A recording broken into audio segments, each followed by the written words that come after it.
Everything is concentrated on the razor's edge. And you forget the score, you forget where you are.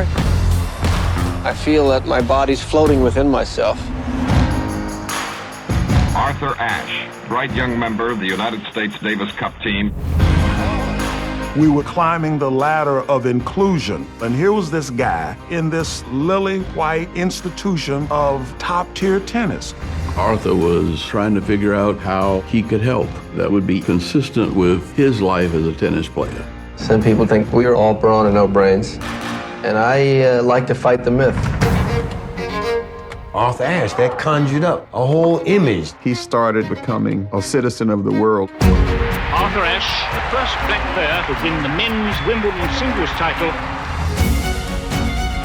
He had evolved from someone who was analytical to someone who became more about direct action.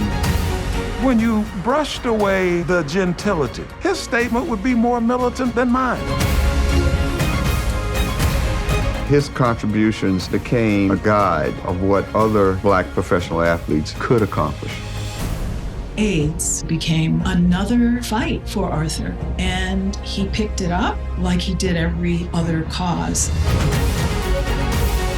I just think about all that he did, and with such purpose and determination. He never forgot about his race, and when I say his race, I'm talking about the human race.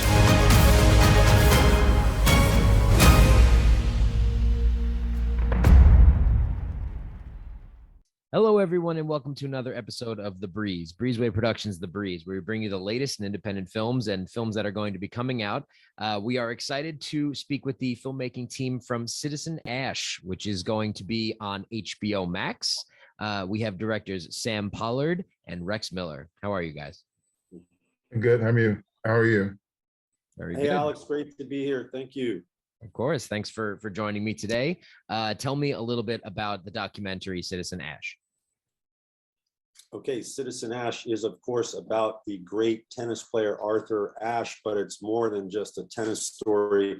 It highlights his developing social activism. That's the short version. Okay.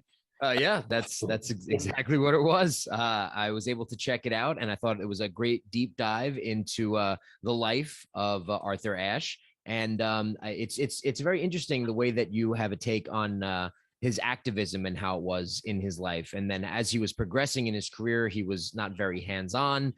How was it like as you were doing the early parts of his life and that you were getting the documentation for that? Well, I would say this, the challenge always is when you're doing a biographical film, how do you deal with the early parts of the life and still keep it compelling? Right. I think what we had that was in our favor was that he grew up at a very sort of turbulent time in American history during the period of segregation. He grew up in a southern city, that was the capital of the Confederacy, Richmond, Virginia. And so he understood what it meant to be an African-American in this climate during that time and how he had to, in the ways you needed to be able to survive.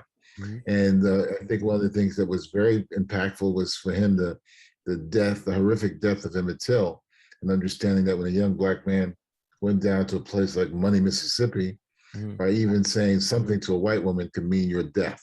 And he understood that. And he understood, too, that you had to be able to, survive in America by not making waves, by following certain rules, the rules that have been put in place by Jim Crow segregation. Yeah, I would add to that by, as Sam raises the question on how to keep it compelling, we were blessed to have some great archival material. We found 30 hours of tapes of Arthur doing an interview with his biographer, Arnold Rampersad.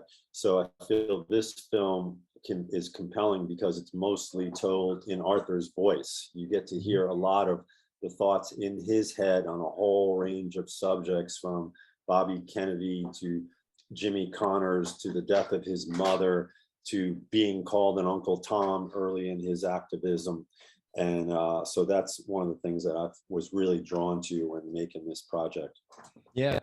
You touched on his family relationship, and we learned about what happens with his mother. But then I found it interesting for the only time that his father came out to congratulate him while on the tennis field was when he won that major championship. So I was just curious about the relationship that he had with his father growing up, since he didn't have, I guess, very much of an emotional attachment to him, or how did that play out?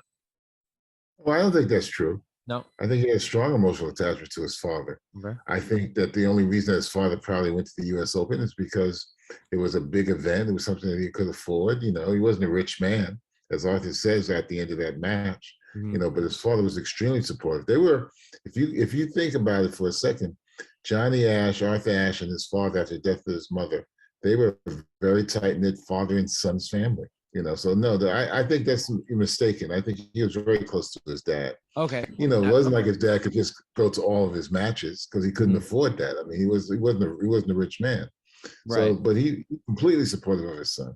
Yeah. His father was a really interesting character, a very strict disciplinarian. But as brother Johnny says, that discipline was designed to keep us safe, not just to be hard on us, because they had the reminder of the death of Emmett Till. Arthur was the same age as Emmett Till. So that was a reminder of what could happen to you if you strayed out of line. So that explains some of why, Mr. Ashe was a strict disciplinarian. And in terms of the tennis congratulations, I mean, I think the line was, it's the only time he ever stepped out on the court after Arthur won a tournament, which speaks to how big a tournament that was, the first ever U.S. Open. Okay. Yeah. I'm coming to you from New York, and obviously we know the name very well in New York, since they have a stadium named after him and the accomplishments that he's done over the course of his life. And I found it very interesting that over the time that he was growing, he didn't want to tarnish the family name, you were saying, because, people were wondering why the activism between him and Muhammad Ali was so stark and different contrast. But then when Nelson Mandela went to prison and there was an outrage, was it because of the accomplishments that he had already attained at that point that he decided to speak out, or was it because Nelson Mandela was like the strongest figure to him, so he had to say something about it? I'm sorry, what's the question? His relationship to Mandela, but what else? Yeah, sorry, because he wasn't outspoken for a very long time, and then he kind of played the game, and his father didn't want him to tarnish the family name. So I was just curious why you think that he didn't speak out until the Nelson Mandela incident after he won the tournament. Well, yeah, his activism in a very public stage started right after the U.S. Open. That's when he felt like he now could speak out. The events of '68 leading up to the U.S. Open all influenced him. The assassination of Martin Luther King, assassination of Bobby Kennedy, the Vietnam protests, the pressure from other Black civil rights leaders, all of that was building towards Arthur having to really take a stand. But he was going to do it on his time frame. And after he won the U.S. Open, as Andrew Young says in the film, Arthur was going to let his racket do the talking. But now that he had a platform, he's now basically world champion, then he was going to speak out. A few years later, he decided he wanted to go to South Africa to highlight the problems of apartheid. So Mandela was his inspiration, because he said, as he said to his brother Johnny, did you know that a Black man went to jail in his own country protesting the right to vote? And so Mandela was always an inspiration to him. Yeah, and we see the reward, as you showcase later on, with the hug, that the embrace between them when he's able to see them after he gets out of prison and becomes president. I think that it was a magical documentary. I very much enjoyed it. It was educational to me to learn the backstory about Arthur Ashe, and you were able to speak with a lot of amazing subjects that were involved in it. And I want to thank both of you too for coming on the show to talk about it. And is there any words that you'd like to say to audiences for checking this film out, if they're fans of tennis or fans of history?